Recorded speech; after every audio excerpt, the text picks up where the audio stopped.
अरे भैया आ गए आप अपने बीवी बच्चों के साथ, बिल्कुल सही समय पर आए हैं। आपको पता है मेरे बेटे ने पेंटिंग कंपटीशन जीती है, फर्स्ट आया है। ओ बेटा अपनी पेंटिंग लेकर आओ। शुक्ला के कहने पर उसका बच्चा जल्दी से अंदर जाता है और अपनी कुछ पेंटिंग, मेडल और ट्रॉफी लेकर घर आए मेहमानों को दिखाता है। ये देखो अंकल, पिछले साल मैंने ये वाली पेंटिंग बनाकर फर्स्ट प्राइज जीता था और इस बार मैं शहर से बाहर गया था, उसमें भी फर्स्ट आया हूँ। मेरे पास तो और भी बहुत सारे मेडल है। मैं तो बड़ा होकर एक बहुत बड़ा पेंटर बनूंगा। हाँ हाँ बेटा, क्यों नहीं, बड़े होकर अपने माता पिता का भी इसी तरह से नाम रोशन करना। ऐसे शुक्ला, कुछ नसीब हो तो तुम्हारा बेटा तरक्की करेगा। हाँ भैया वही तो। और मेरी बड़ी बेटी सिंगिंग क्लास ले रही है, कहती है बहुत बड़ी सिंगर बनूंगी। अच्छा आप लोग बैठो, मैं अभी अपनी मिसेज से कहकर आपके लिए कुछ खाने को लगवाता हूँ, फिर बातें करते रहेंगे। वैसे भी आप कभी कभी अपने छोटे भाई से मिलने के लिए आते हैं। इतना बोलकर शुक्ला अंदर जाता है। कुछ देर में शुक्ला अपने भाई और पूरे परिवार के साथ खाना खाता है और खाना खाते हुए बार बार अपने दोनों बच्चों की तारीफों के पुल बांधता रहता है। अच्छा भैया ये सब छोड़िए, मेरे बच्चों ने तो अभी से ही दिखा दिया है कि ये आगे चलकर क्या करेंगे। वैसे आपकी बेटी दिया सरकारी नौकरी की तैयारी करने की सोच रही थी, क्या हुआ, तैयारी कर रही है कि नहीं, कुछ बात बनी कि नहीं? और आपका लड़का क्या कर रहा है, उसका भी तो स्कूल खत्म हो गया होगा। अरे मैं अपनी बेटी का क्या कहूँ, मेरे जैसी बेटी तो भगवान सभी को दे। अपने दम पर मेरी बेटी ने गवर्नमेंट एग्जाम क्रैक कर लिया। बस एक बार उसका इंटरव्यू हो जाए, मेरिट लिस्ट में नाम आ जाए, फिर उसकी ज्वाइनिंग। और छोटा बेटा वो तो कहता है पापा मैं इंजीनियरिंग करूंगा। ये तो बहुत अच्छी बात है भाई साहब, आपके भी दोनों बच्चे कामयाब हो। अरे बिल्कुल सही कहा तुमने, और मुझे तो अपने बच्चों पर पूरा भरोसा है। मेरे दोनों ही बच्चे बहुत काबिल हैं। अगर माँ बाप बच्चों पर ध्यान दे तो ही बच्चा आगे बढ़ पाता है। अपने छोटे भाई से मिलकर विनोद को काफी अच्छा लगता है और कुछ ही देर में वो वहां से निकल जाता है और अपने घर आता है, जहां वो देखता है कि उसका बेटा हाथों में कैंची लेकर कुछ कपड़े काट रहा है और अपनी माँ का पेटीकोट सी रहा है। ये देखकर उसका गुस्सा 7वें आसमान पर पहुंच जाता है। वो चिल्लाते हुए अपने बेटे से कहता है, बेशर्म निकम्मा, कितनी बार तुझे मैंने बोला कि सिलाई सुई धागे कैंचे से दूर आकर।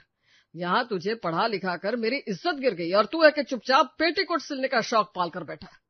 अरे ममता, समझाओ अपने बेटे को, वरना मैं इसे घर से निकाल दूंगा। अरे जरा कुछ सीख अपनी बड़ी बहन से, कहाँ वो सरकारी नौकरी की तैयारी कर रही है। आने वाले कुछ टाइम में उसकी नौकरी पक्की हो जाएगी और तू औरतों वाले शौक पाल कर बैठा है। अपनी माँ से सीखा है तूने ये सारी चीजें।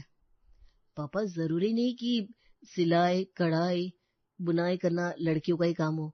मम्मी का पेटीकोट फट गया था, घर में सिलाई मशीन रखी है और मुझे सिलाई आती है तो मैंने थोड़ी सिलाई कर दी। देख रही हो तुम्हारे बेटे ने कैसे शौक पाले। एक मेरा छोटा भाई है जिसके दोनों बच्चे कामयाब हो गए, और एक ये है जो दर्जी बनना चाहता है। ये सब तुम्हारी लापरवाही का नतीजा है। तुम सारा दिन घर में बैठकर सिलाई करती थी, वही देखकर ये सीखा है। आप शांत हो जाओ, मैं इसे समझा दूंगी। बेटा ये सब छोड़ दे, मुझे आता है ना सिलाई करना, फिर तुझे क्या जरूरत है। तेरे पापा तुझे इंजीनियर बनाना चाहते हैं, तो अपनी पढ़ाई पर ध्यान दे। पापा हर वक्त अमित को डांटना अच्छी बात नहीं है, मैं उसे समझाऊंगी। सुमित्रा अपने पति का गुस्सा शांत करने के लिए अपने बेटे को ही समझाने की कोशिश करती है, जिसे सुनकर अमित मुंह बनाकर अपने कमरे में चला जाता है। और इसी तरह कुछ हफ्ते बीत जाते हैं और एक दिन जब पूरा परिवार एक साथ खाना खा रहा होता है तो अमित की नई शर्ट देखकर दिया उससे कहती है, कहाँ से ली तूने? और एक बात बता, तू इतनी अच्छी शर्ट लेकर आ गया और तूने अपनी बहन को बताया भी नहीं। अब मुझसे भी चीजें छुपाने लगा है। दीदी तुम्हारे भाई को ड्रेस लेने की जरूरत नहीं पड़ती, आपको पता है ना, घर में जो कपड़े रखे थे मैंने उसी से इस शर्ट को डिजाइन किया, वो भी यूट्यूब से देखकर। ओह बेटा, बहुत अच्छा काम किया तूने। कुछ दिन में बहन की नौकरी लग जाएगी, वो अफसर बन जाएगी, और तू अपनी माँ की तरह दर्जी बन जाना। जब तेरी बहन घर से बाहर निकलेगी तो सब तेरी बहन पर हंसेंगे और ये देखकर तुझे सबसे ज्यादा खुशी होगी। तुझे शर्म तो आती नहीं ना? तुझे तो परवाह ही नहीं है कि 4 लोग देखेंगे तो क्या कहेंगे। कितनी बार मैंने तुझे बोला कि कुछ और करने की सोच, पर नहीं, तुझे तो ब्लाउज सिलना है। पापा अभी अमित बच्चा है, उसे समझ नहीं है। कॉलेज खत्म होने के बाद वो भी कोई करियर चुन लेगा और मैं हूं ना, मैं उसे गाइड करूंगी। माँ समझाओ ना पापा को। सुनिए जी, बेटे पर ना सही बेटी पर तो आपको विश्वास है ना। जब हमारी दिया कह रही है तो देख लेना, हमारा बेटा भी एक दिन कामयाब होगा। ये और कामयाब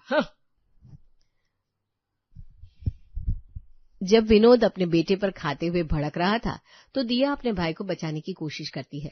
ये सब देखकर अमित बहुत दुखी होता है और आधा अधूरा खाना खाकर अपने कमरे में सोने के लिए चला जाता है और सोते हुए काफी देर तक सोचता है। अगर कोई डांसिंग सिंगिंग करना चाहता है तो पापा उसका सपोर्ट करते हैं, फिर वो अपने बेटे का सपोर्ट क्यों नहीं करते? बाहर भी हम जाते हैं तो बड़े फैशन डिजाइनर और दर्जी ज्यादातर आदमी तो होते हैं। लोगों की नजर में कामों का बंटवारा क्यों रखा है? ये काम लड़के का है और ये काम लड़की का। इस घर में कोई नहीं समझता कि मुझे क्या करना है। काफी देर सोचते हुए अमित सो जाता है और इसी तरह 6 महीने बीत जाते हैं।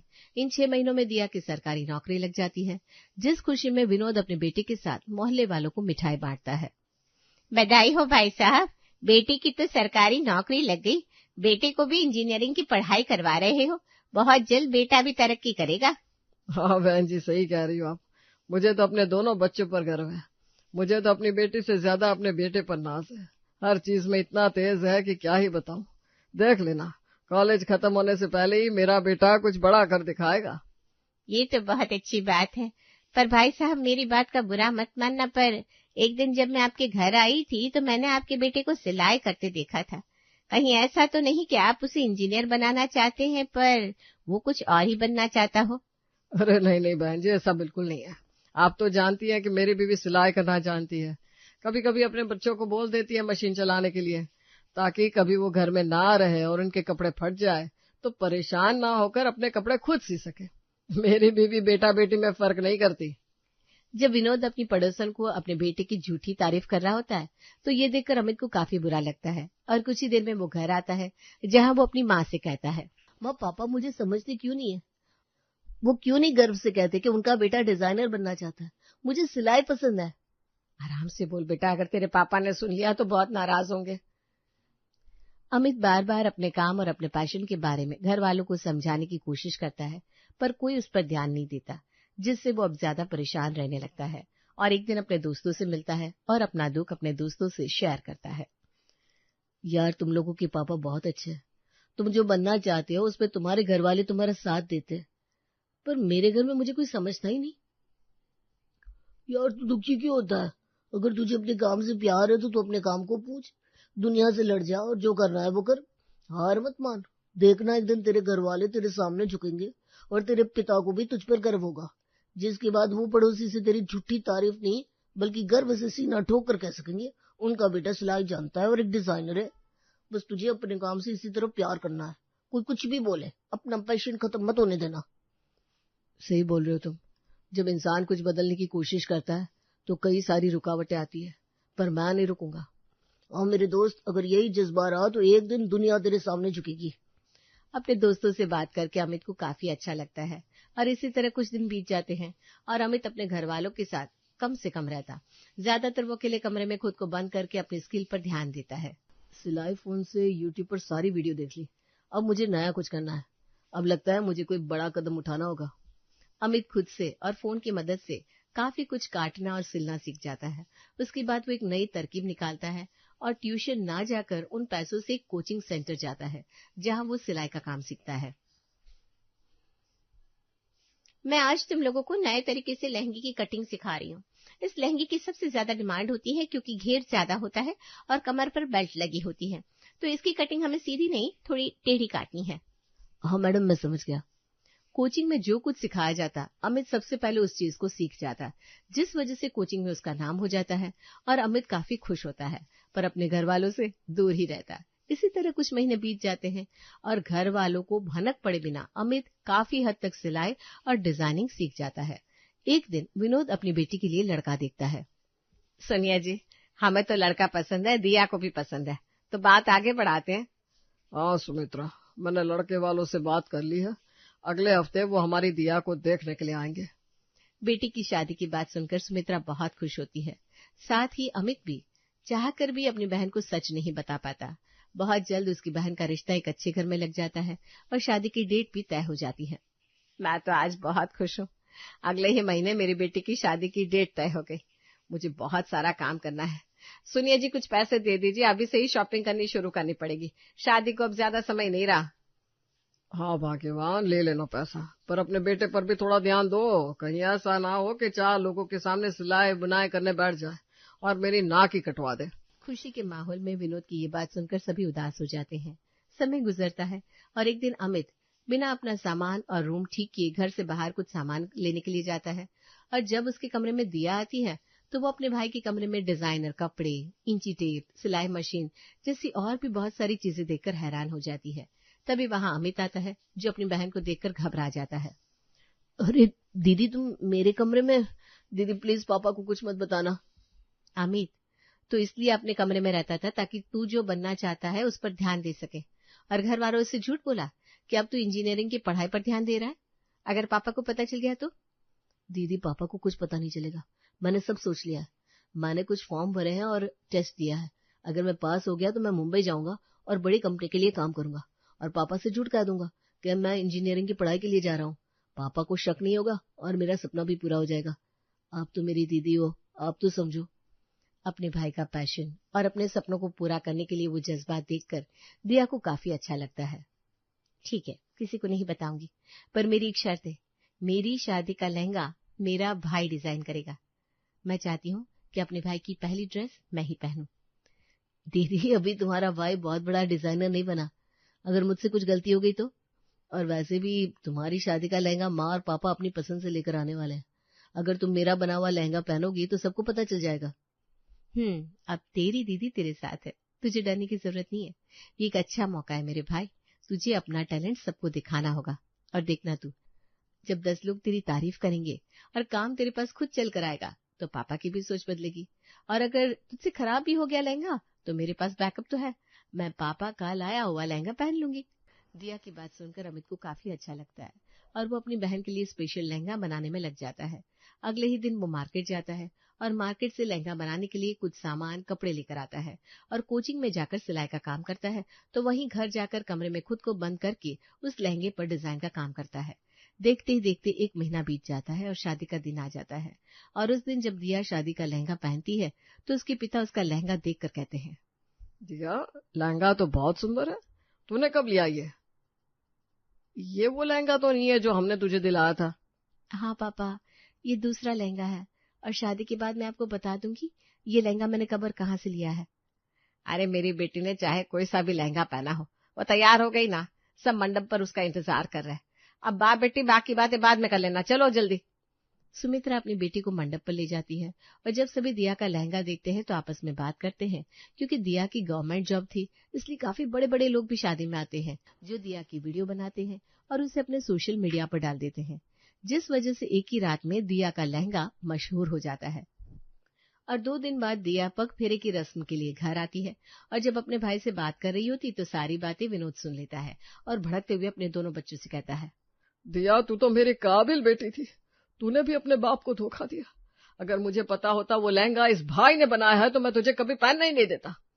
वो तो भगवान का शुक्र है कि किसी को पता नहीं चला कि मेरे बेटे का बनाया लहंगा था, वरना शादी वाले दिन तो मेरी इज्जत की धज्जियां उड़ जाती। तुम दोनों ने एक बार भी नहीं सोचा कि 4 लोग क्या कहेंगे। अब बंद करिए पापा ये सोचना कि 4 लोग क्या कहेंगे। आपको पता है मेरी शादी की वीडियो वायरल हो गई और सब लहंगे की तारीफ कर रहे हैं। सभी को मेरे भाई की काबिलियत दिख रही है सिवाय आपके। क्या काबिलियत है इसमें? यही कि औरतों के पेटीकोट, लहंगे, ब्लाउज बनाए। हमारे खानदान में एक भी ऐसा नामर्द पैदा नहीं हुआ जैसा ये हुआ है। बस कीजिए, आप मेरे बेटे को ताना देना बंद कीजिए। सुमित्रा, तुम भी? लगता है मैं ही इस घर में गलत कर रहा हूँ। तुम लोगों को जो करना है करो, क्योंकि तुम सबने कसम खा ली है मेरी इज्जत मिट्टी में मिलाकर रहोगे। विनोद तिल मिलाकर अब जैसे ही घर से निकलने लगता है तभी एक लेटर आता है जिसे विनोद खोलकर पढ़ता है और वो लेटर पढ़कर हैरान हो जाता है। उसकी आंखें भर आती हैं और वो अपने बेटे की तरफ देखता है। अमित, तूने ये सब कैसे कर लिया बेटा? मेरा बेटा इतना बड़ा कब हो गया? क्या हुआ जी, क्या कर दिया मेरे बेटे ने? मैं सोच भी नहीं सकता था, वो कर दिखाया हमारे बेटे ने। मुझे तो लगता था मेरा बेटा छोटा मोटा दर्जी बनेगा जो दुकानों पर औरतों के पेटीकोट सिलेगा, पर नहीं। मेरे बेटे के लिए मुंबई से लेटर आया है। एक बहुत बड़ी डिजाइनर कंपनी है जो उसे हायर करना चाहती है, उसे इंटर्नशिप पर रखना चाहती है। कंपनी मेरे बेटे का खर्चा उठाएगी और उसकी महीने की सैलरी ही 50,000 है। जब मेरे बेटे को स्टार्टिंग में ही इतने पैसे मिलेंगे तो आने वाले समय में तो मेरा बेटा किसी उच्च मुकाम पर होगा। क्या मुंबई से मेरा लेटर आया है? दीदी देखा तुमने? मैंने कहा था ना मेरा सिलेक्शन जरूर होगा। इस पल के लिए तो मैंने इतनी मेहनत करी थी। थैंक यू सो मच पापा, मुझे समझने के लिए, मुझे अपनाने के लिए। बस आप मुझे मुंबई जाने की इजाजत दे दीजिए, ताकि मेरे दिल पर कोई बोझ ना रहे कि मैं आपसे झूठ बोल रहा हूँ या कुछ छुपाया है। अमित की बातें सुनकर विनोद इमोशनल हो जाता है और अपने बेटे को गले से लगाकर कहता है, हाँ बेटा, तू जा, मुंबई जाना चाहता है, मुंबई जा और अपने सपने पूरे कर। अब तेरे पापा को कोई शर्म नहीं कि लोग मुझे क्या कहेंगे। मुझे उन 4 लोगों की बातों से भी फर्क नहीं पड़ता, क्योंकि मेरे बेटे ने मेरा नाम रोशन किया है। मेरे बेटे ने वो कर दिखाया जो मेरी जान पहचान, रिश्तेदार और आस पड़ोस में कोई ना कर सका। मुझे गर्व है अपने बेटे पर। मुझे भी गर्व है अपने बेटे पर। मेरे बेटे ने अपने दम पर अकेले अपने सपने पूरे कर दिए और दिखा दिया हमें कि कोई भी काम छोटा या बड़ा नहीं होता, और ना ही उस काम पर लड़का लड़की का अधिकार होता है। देख लिया, मैंने कहा था ना, जब तू एक दिन कामयाब हो जाएगा तब पापा तुझे दिल से अपना लेंगे। अब तो तू बस मुंबई जाकर बड़े डिजाइनर बनने के सपने को पूरा कर। उन्हें पंख लगा। अब मैं भी अपने ससुराल में गर्व से कहूंगी कि मेरी शादी का लहंगा मेरे भाई ने बनाया था।